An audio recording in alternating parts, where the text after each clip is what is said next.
Olá, eu sou Carla Viola, eu sou terapeuta sistêmica e hoje novamente aqui no programa Consciência nós vamos falar um pouquinho sobre o câncer.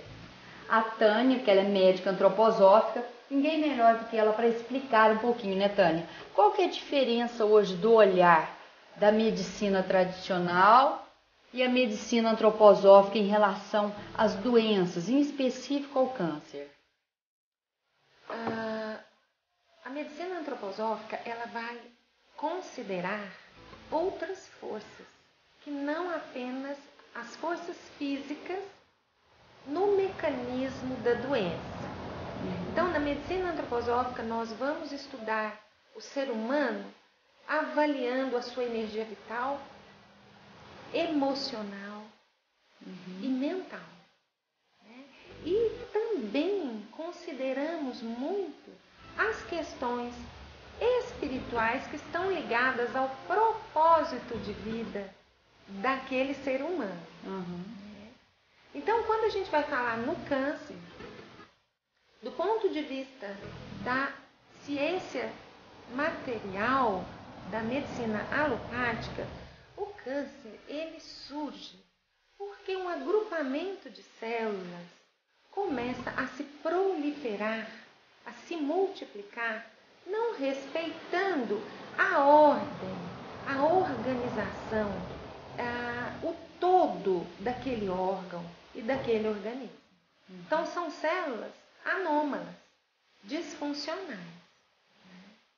Isto porque acontece uma alteração no local da célula onde é feita a proliferação, que é no DNA. Quando a gente vai olhar sob o ponto de vista antroposófico, a gente também encontra essa proliferação, essa multiplicação caótica. Entretanto, a gente percebe que tudo isso se dá num nível que não é o físico, num nível que nós chamamos de etérico ou vital. Então, esse nível etérico ou vital, ele é responsável pela forma, pela organização, pela estrutura. É como se fosse uma matriz geradora da vida. Então, é nele que estão as informações de como cada célula deve se multiplicar. Ele formata, ele é o plano. Então, é nesse corpo, nós chamamos de corpo vital, é onde está a disfunção. Então, ao invés de se ter uma forma, um molde, esse molde, esse formato original, ali naquele ponto, ele está com problema. Essa informação não vai. Tá? E esse corpo vital também é responsável pela imunidade. Então, seria esse grupamento de células que começa a se multiplicar, não seguindo a ordem do todo, e um sistema imune comprometido. Então, esse sistema imune deveria identificar as células anômalas. Isso tudo assim dentro de uma explicação científica, né, Tânia? Agora vamos fazer uma comparação com essa explicação que você deu, com o comportamento emocional, sistêmico, dentro de tudo aquilo que gerou esse câncer, com um outro olhar, né? Porque a gente separa muito, né? A gente pega na medicina tradicional, é como se nós fôssemos partes separadas. Isso mesmo. Né? Agora, a medicina antroposófica não, ela junta novamente o ser humano como inteiro. Né? O que é que gera essa doença? Né? O emocional, o sistema familiar, tem todo um conjunto de crenças, né, de situações que vai fazer com que esse câncer venha à tona. O porquê dessa doença? Eu acho que isso é que é o bonito quando a pessoa descobre, né, que tem um porquê por trás disso. Essa origem, ela pode vir também de fatores físicos, como lesões de algum lugar do físico, por exemplo, uma queimadura, ela danifica o físico. E ali esse corpo da forma tem dificuldade de estar ali organizando. Alguns alimentos, toxinas como inseticidas, né? Substâncias químicas, pesticidas, inseticidas, alguns alimentos, vírus, vão interferir também nessa reprodução celular. Isso chegando do físico também. Mas isso fragiliza o físico. Mas na nossa visão, como você disse, é uma somatória de fatores para que uma doença aconteça. E a gente está verificando hoje que a questão psíquica, ela é muito importante, muito importante.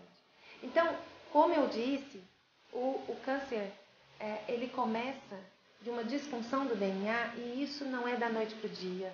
Do ponto de vista psíquico também, a explicação seria que quando o desenvolvimento humano ele se dá pela transformação de forças de vida em forças de amor e de sabedoria.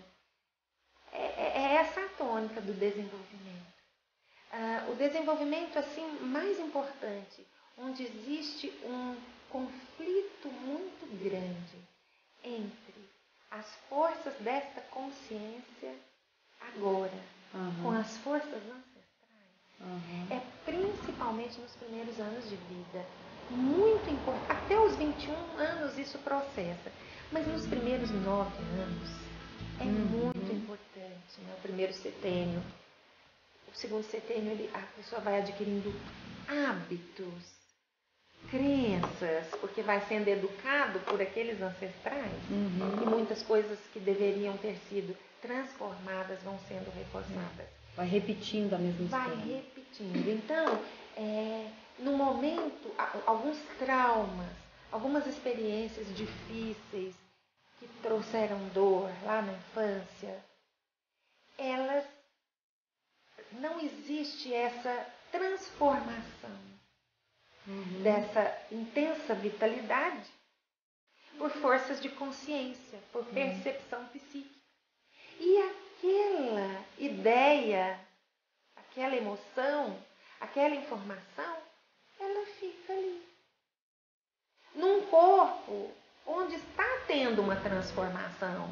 Né? Então, aquela ideia, aquela emoção vai ficar ali até um momento, futuramente na vida, onde eventos estressantes, situações de superação provocativas vão acontecer e vão ativar aquela memória, vai trazer à tona. E, dependendo da intensidade da dor e da maneira como essa pessoa vivencia essa experiência, poderá acontecer uma doença ou o câncer. Então, como a gente pode ver, toda doença e o câncer, ele é uma história que não foi transformada. A doença, ela vem dentro da constelação sistêmica também com aquela força de pedir socorro, né? Aquela coisa assim, olha para isso.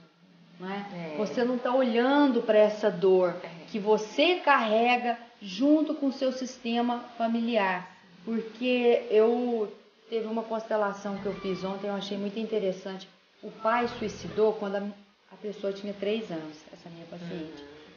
E hoje ela reproduz a morte desse pai com todos os maridos que viveram uma história parecida, onde os pais também perdeu o pai, né? E ela vem trazendo dentro da vida dela todos esses homens numa pulsão de morte, revivendo aquela dor que ela teve aos 3 anos.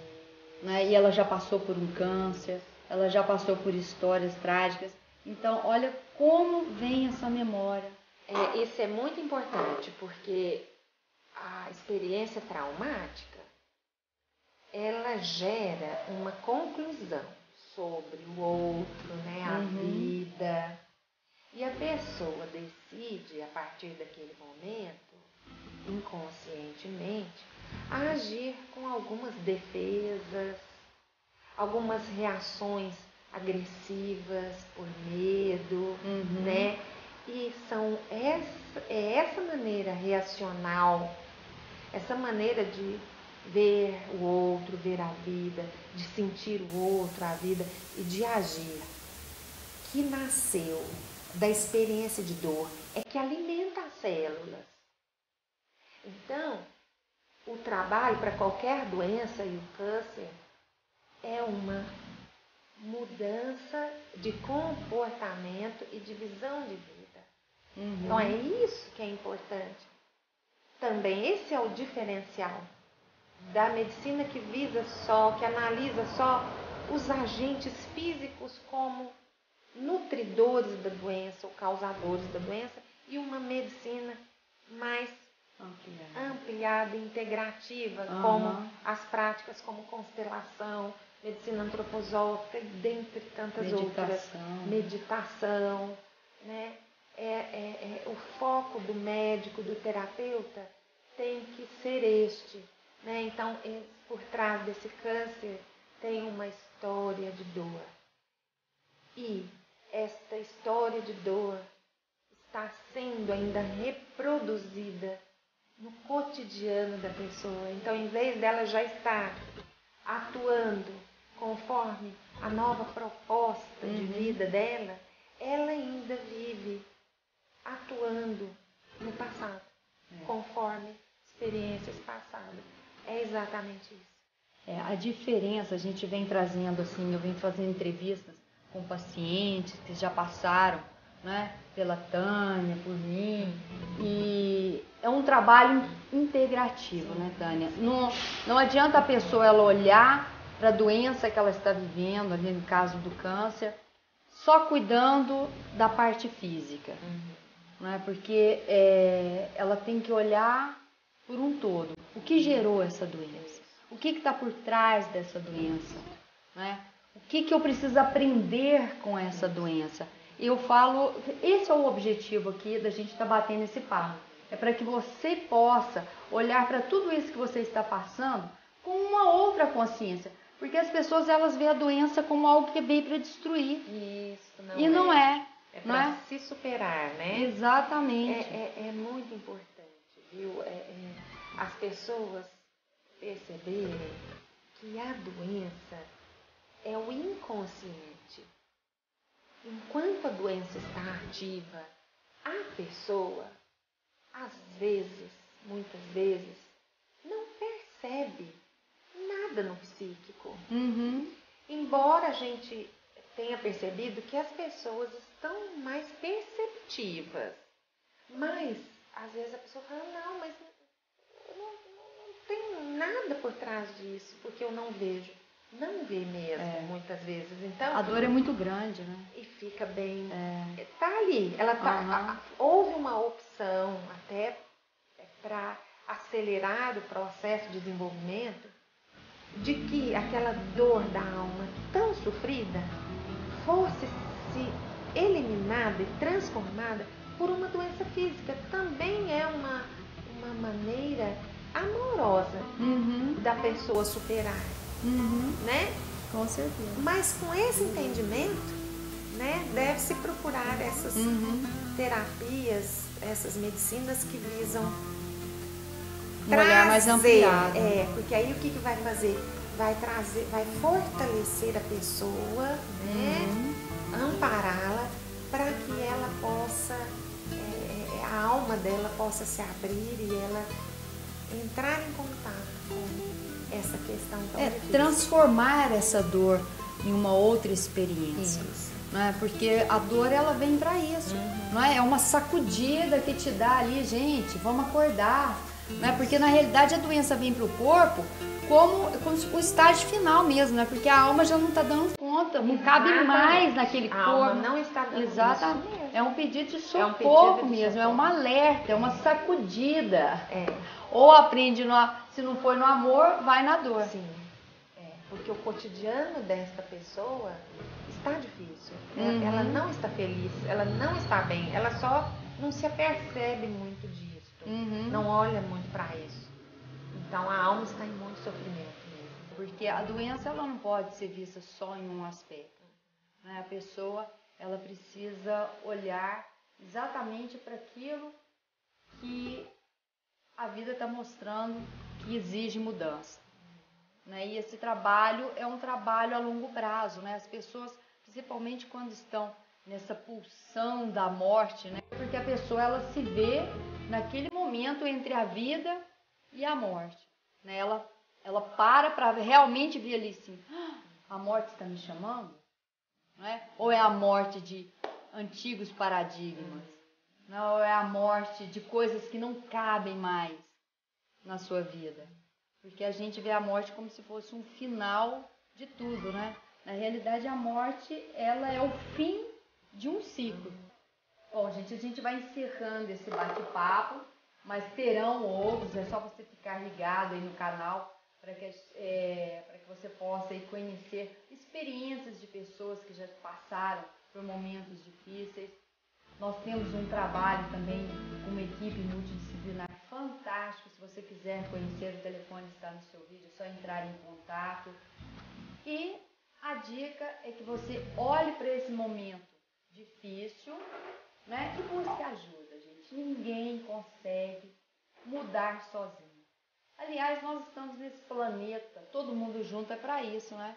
Para um dar a mão para o outro, porque eu sou a sua extensão, né? Todos nós fazemos parte desse sistema. Então, nada melhor do que unir aquelas pessoas que compartilham com a mesma frequência, né? Para evoluir junto. E a dica é, vamos olhar para a doença de uma outra forma. Vamos olhar para a doença como uma oportunidade de transformação, porque ela é isso, né?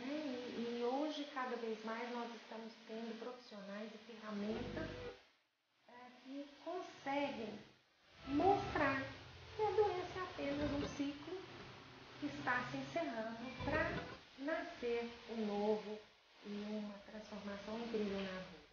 Para aqueles que não são doentes, e também para as mães, os pais que estão recebendo crianças e educando os filhos, vamos educar, vamos procurar uma nova educação que privilegie o desenvolvimento da autonomia, da liberdade e está cada vez mais educando esse ser humano para uma vida mais natural, mais essencial, né? Porque através da prevenção nós evitamos todas as doenças, não é? Então, buscar uma abordagem complementar desde os primórdios da vida para já ir observando as questões emocionais, os conflitos, os traumas que já começam a aparecer lá desde a gestação. Eu costumo dizer que a prevenção